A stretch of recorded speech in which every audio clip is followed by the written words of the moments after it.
Viewers সকলে কেমন আছেন? আশা করি সকলে ভালো আছেন। তো শুরু করছি একটি অঙ্কের ভিডিও। তো এই ভিডিওতে 3টি অঙ্ক আছে, আপনারা প্রথম থেকে শেষ পর্যন্ত দেখবেন। অঙ্কগুলো ছোট হলেও গুরুত্বপূর্ণ। তো প্রথমে যে অঙ্কটি আছে, ঢাকা থেকে টাঙ্গাইলের দূরত্ব 45 মাইল। করিম ঘন্টায় 3 মাইল বেগে হাঁটে এবং রহিম ঘন্টায় 4 মাইল বেগে হাঁটে। করিম ঢাকা থেকে রওনা হওয়ার পর 1 ঘন্টা পর রহিম টাঙ্গাইল থেকে ঢাকা রওনা হয়েছে। রহিম কত মাইল হাঁটার পর করিমের সাথে দেখা হবে? অঙ্ক আসলে বিভিন্নভাবে করা যায়। উত্তর যদি ঠিক হয়, নিয়ম মাফিক যদি করা হয়, তো এখানে আমরা করিম 1 ঘন্টায় 3 মাইল হাঁটার পর বাকি থাকে, এটাই সমাধানে লিখব 45 থেকে 3 বাদ দিয়ে 42 মাইল। কেননা এখানে বলেছে করিম ঢাকা থেকে রওনা হওয়ার পর 1 ঘন্টা পর রহিম টাঙ্গাইল থেকে ঢাকা রওনা দিয়েছে। তার মানে কি, করিমের 1 ঘন্টা যাওয়ার পর বা রওনা হওয়ার পর।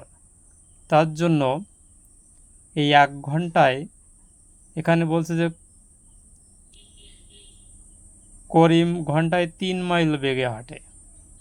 তো 1 ঘন্টা যখন রওনা দেওয়া হয়ে গেছে করিমের, তখন 1 ঘন্টার সময় যে 3 মাইল বেগে 3 মাইল হাঁটছে, এই 3 মাইল আমরা বাদ দিয়ে দেখাবো ঢাকা থেকে টাঙ্গাইলের মোট দূরত্ব 45 মাইল থেকে। তাহলে আমাদের পরবর্তী যে 42 মাইল বের হবে, এই 42 মাইল কিন্তু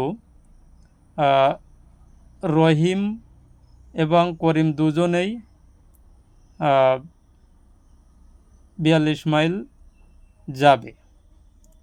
তো 1 ঘন্টা আগে করিম যেয়ে ফেলেছে, মানে 1 ঘন্টায় সে 3 মাইল চলে গেছে। তাহলে বাকি থাকতেছে 42 মাইল।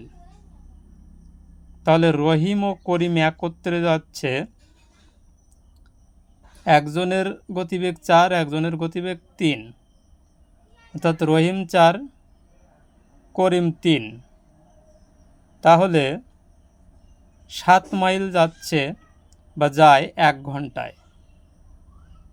যেহেতু দুইজনের গতিবেগই, মানে একজনের 4 একজনের 3, তো 7 মাইল যাচ্ছে 1 ঘন্টায়। তাহলে 42 মাইল কত ঘন্টায় যাবে? 6 ঘন্টায় যাবে। তো এখন উত্তরে চেয়েছে কি, যে রহিম কত মাইল হাঁটার পর করিমের সাথে দেখা হবে। তাহলে গতিবেগ রহিমের 4 ঘন্টায়, মানে 4 ঘন্টা বেগে হাঁটে। তাহলে এখানে 6 ঘন্টার সাথে আমরা গুণ দিব, 24 মাইল হাঁটার পর করিমের সাথে দেখা হবে। অর্থাৎ এখানে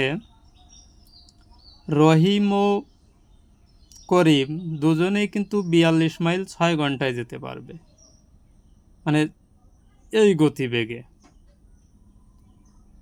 তাহলে রহিম তার যে নিজস্ব গতি 4 মাইল বেগে যায়, তো এই 6 ঘন্টায় তাহলে কতটুকু যাবে? 24 মাইল যাবে। তো 24 মাইল যাওয়ার পরেই বা হাঁটার পরেই করিমের সাথে তার দেখা হবে। তো ভিউয়ার্স, এর সাথে আরেকটি অঙ্ক আমি আলোচনা করছি। ভিউয়ার্স, এখানে 3টে অঙ্ক দিতে চেয়েছিলাম, কিন্তু দিলে অনেক বড় হয়ে যাবে, 2টো অঙ্কই থাকবে। তো এখানে দ্বিতীয় যে অঙ্কটি, একজন স্কুল ছাত্র প্রতিদিন সাইকেল চালিয়ে, এখানে সাইকেলে লেখা হয়ে গেছে, তো সাইকেল হবে, সাইকেল চালিয়ে 2 ঘন্টায় 10 কিলোমিটার পথ অতিক্রম করে স্কুলে যাওয়া আসা করে। সে 6 দিনে কত কিলোমিটার পথ অতিক্রম করে এবং তার গতিবেগ কত? তো সমাধানে আমরা লিখব, ছাত্রটি একদিনে যায় 10 কিলোমিটার। যেহেতু এখানে আছে প্রতিদিন 10 কিলোমিটার যাচ্ছে, আগে আমরা এই ঘন্টার হিসাব করব না। তো কত কিলোমিটার যাচ্ছে সেটা চেয়েছে, আগে সেটা বের করব। তো একদিনে যাচ্ছে 10 কিলোমিটার, তাহলে 6 দিনে যাবে 60 কিলোমিটার। সে 2 ঘন্টায় যায় 10 কিলোমিটার, অর্থাৎ এখানে এবার টাইমের হিসাবটা হবে যে এখানে উত্তর চেয়েছে কি তার গতিবেগ কত। তো গতিবেগ তাহলে আমরা এখানে লিখব যে সে 2 ঘন্টায় যায় 10 কিলোমিটার। এখানে আছে যে 2 ঘন্টায় 10 কিলোমিটার যাচ্ছে, তাহলে 1 ঘন্টায় যাবে গতিবেগ তার 1 ঘন্টায় গতিবেগ কত সেটাই উত্তর চাচ্ছে, এখানে বুঝতে হবে। তো 1 ঘন্টায় গতিবেগ তার 5 কিলোমিটার।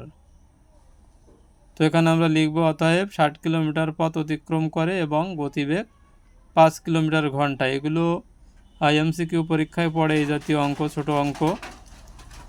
তো ভিউয়ার্স, আশা করি অঙ্ক দুটি সকলে বুঝতে পেরেছেন। সকলকে অসংখ্য ধন্যবাদ জানিয়ে ভিডিওটি শেষ করছি।